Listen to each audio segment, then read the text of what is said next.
have new kinds of families now where husbands are interested in being fathers, engaged fathers, and moms are interested in being breadwinners. And more than breadwinners, perhaps leaders in their field. The biggest question is, how am I going to do this? How am I going to take the life that I have now, which is chock full, and add a family to this life? Getting to 50-50 is a means toward being able to have both work and family.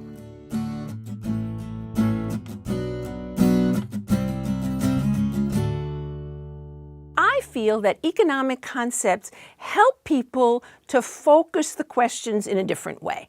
It's kind of a mind shift. Instead of thinking about the usual gender and gendered ways of thinking, now you can think about economics and see how far that gets you. And although some people are put off by economics, this is a very valuable way to think about what they're trying to do.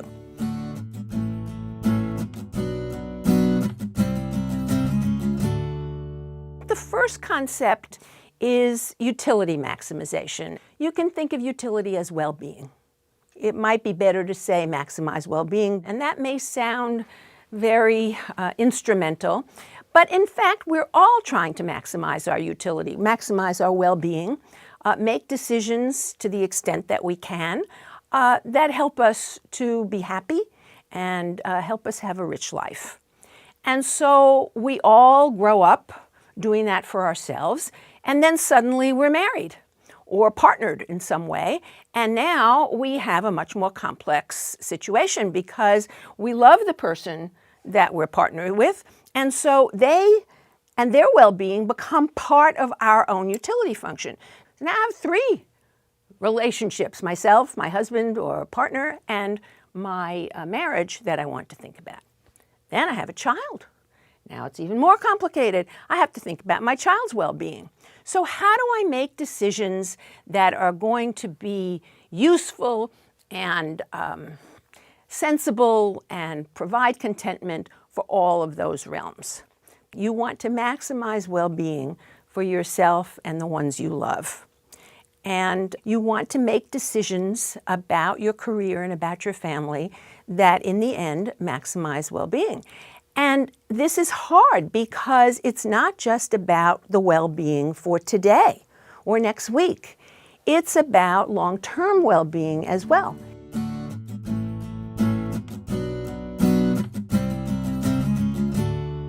You have invested in yourself. You are human. You have put capital into yourself, and you want that investment in yourself to pay off. Economists call this human capital. When you undertake some sort of education or skill building, what you're doing is investing in your own human capital. The other concept economists talk about is depreciation of that human capital. If you don't use the education you have by staying in the workplace, then the skills and talents and networks that you have developed are definitely going to depreciate. I think people miscalculate. We tend to think about the here and now much more than we do about the near future, and certainly much more than we do about the distant future. Don't judge other people's decisions. Don't say, oh, I made the right decision. I went back to work, and my next door neighbor made the wrong decision. She stayed home. People make decisions for complex reasons. Maybe there's some reason why they need to leave the workforce, but maybe there's another reason why you need to stay. And try to make it work.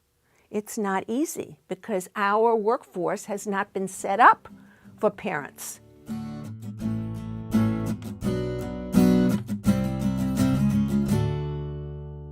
The usual way that I hear that people make the calculation: should I go back to work? I'm going to bring in a salary of X thousand dollars, but it's going to cost me Y thousand dollars to get childcare. I mean, here's my salary, and I have to pay almost as much for a childcare worker. So really the benefit I'm getting is pretty small, and then I have to pay taxes. So, does it really pay for me to go out to work to earn only this much money? Yes, it does. Why? First of all, there's no reason why only the mother's salary should be the one to cover childcare. This is a family investment.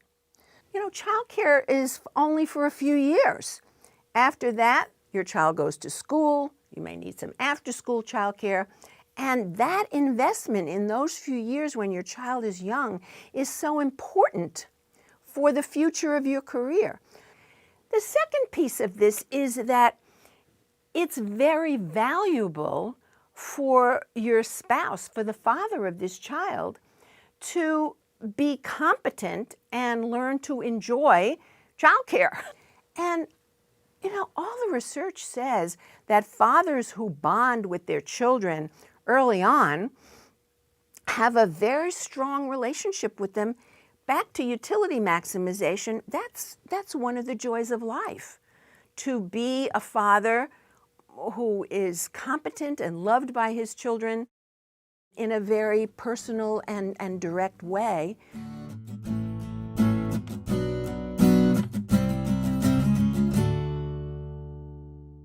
Efficiency is getting more output with the same resources. So, you can think about that easily in the work context. Many women have told me that they are, and fathers too, new fathers, their efficiency has increased enormously since they had a child, because now they make the rest of the workday far more efficient than they did before they had a child. And they learn to delegate more, which is often a good thing. You develop more people on your team. You can also learn how to be more efficient at home. And for most people, there's some room to grow in this respect. You can figure out how to be more efficient. But being efficient at home is a slippery slope because, you don't want to be too efficient, particularly with young children. If you think about it, maybe you're cooking and you want to teach your 6-year-old something about cooking, so you engage your 6-year-old in cooking. This is not the most efficient strategy in the world. If you want to cook efficiently, you won't engage your 6-year-old. It's not just that you want to be efficient. You want your child to appreciate cooking. And so it might well be that you would decide, even though it's not so efficient, to get your 6-year-old involved in stirring the pot or whatever it is you want him to do. If you want to have work and family, we need to talk about the strategies for doing that. The best way that you can get started with a new mindset is to talk about it. Talk about it with your best friend. Start talking about this because we can't do this in isolation.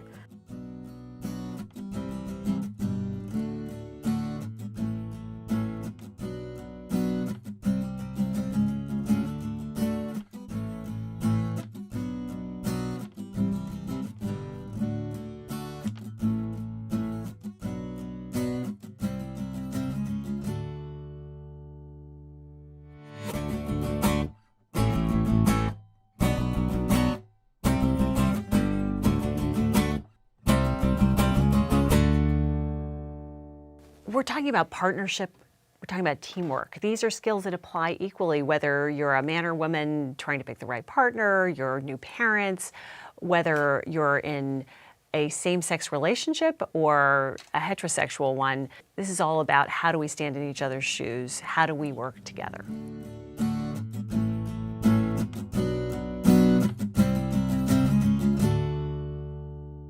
So when Sharon and I started working on our book, we started to look at those role models and find people who were doing this and were living lives that we wanted to live in very equal relationships.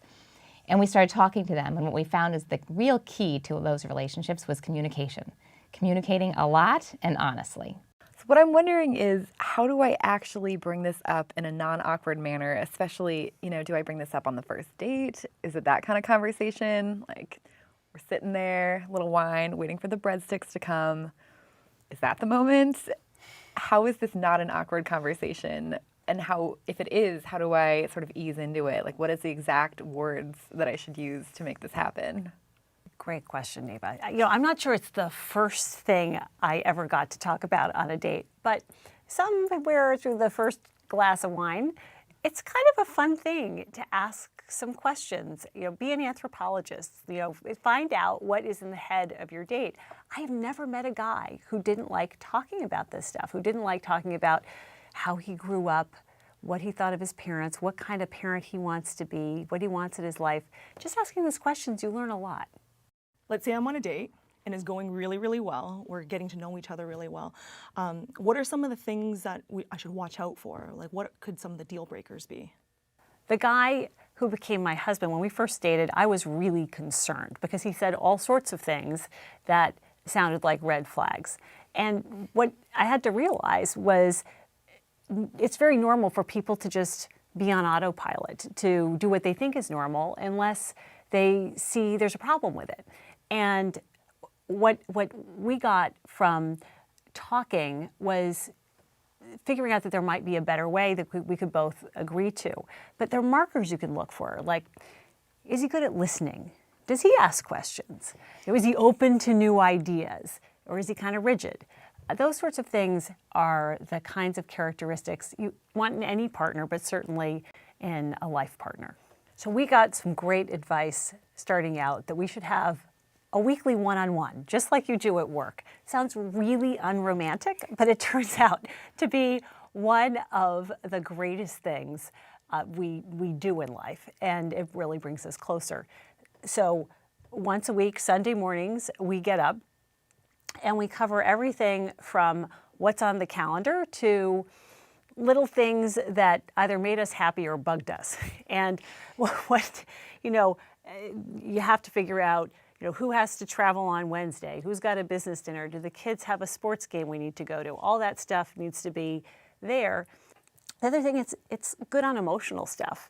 Think about whether it really matters. If it does really matter, bring it up in your one-on-one and say, hey, is there a way we could change this? And 9 times out of 10, you'll find a way. So it sounds like communication and support are really the keys.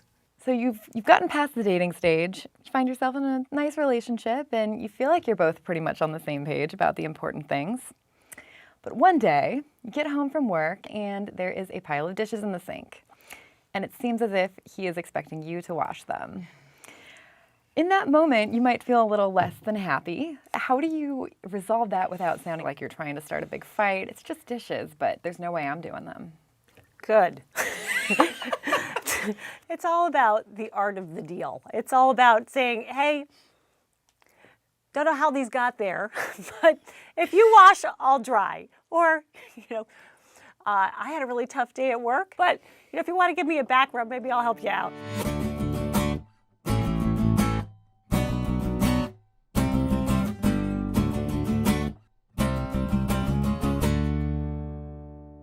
The vast majority of mothers in this country work.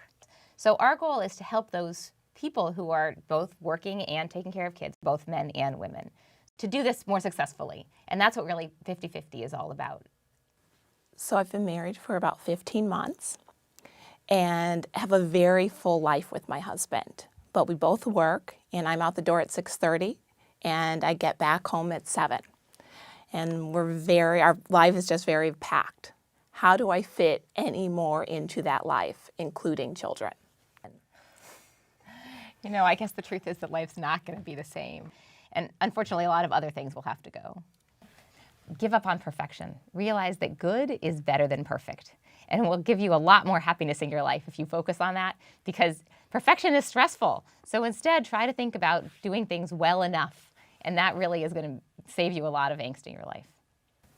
Are there steps I can take to start preparing, laying the groundwork with work, not just at home? One of my favorite parts of Sheryl Sandberg's book, Lean In, is when she talks about don't leave until you leave, right? Don't start thinking that I need to be planning for kids, so I'm not taking my career seriously now. I wish we could tell every 18-year-old girl, charge the hill, go as fast, as high as you possibly can in whatever field. Like, go after your dream and try to build as much professional credibility as possible. The more professional credibility you have at the moment you decide to have kids, the more power you have and the more confidence you have to negotiate. So maybe the one thing you really can be doing is back to learning to ask questions, even if they might seem uncomfortable at first, and learning to negotiate. Those are the two biggest things. Asking questions of my coworkers, my boss. All of the above. Okay. So one of the things that we talk about in getting to 50-50 is, ask your boss what really matters. Unless you capture on a piece of paper all the things you were asked to do and stop and say, are all 20 of these things important, or maybe just 2 or 3? And what are they? And how are we going to measure them? And go sit down with your manager and figure that out, because it is in the interest of your boss and your employer that you focus on those most important things. And if you get good at that before you have kids, you're on a roll. That sounds so much less stressful. I actually did that yesterday. Yeah? Yeah, I did it, and I was just, because I'm being pulled in a lot of different directions.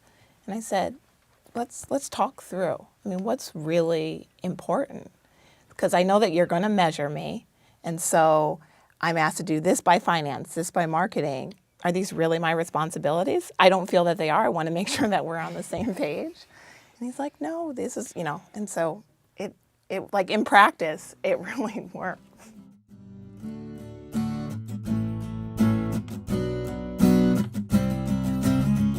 Think of your favorite working parent and go ask them questions. Ask them lots and lots of personal questions. The more we all do that, the more we'll all share great ideas that help us thrive both at work and at home.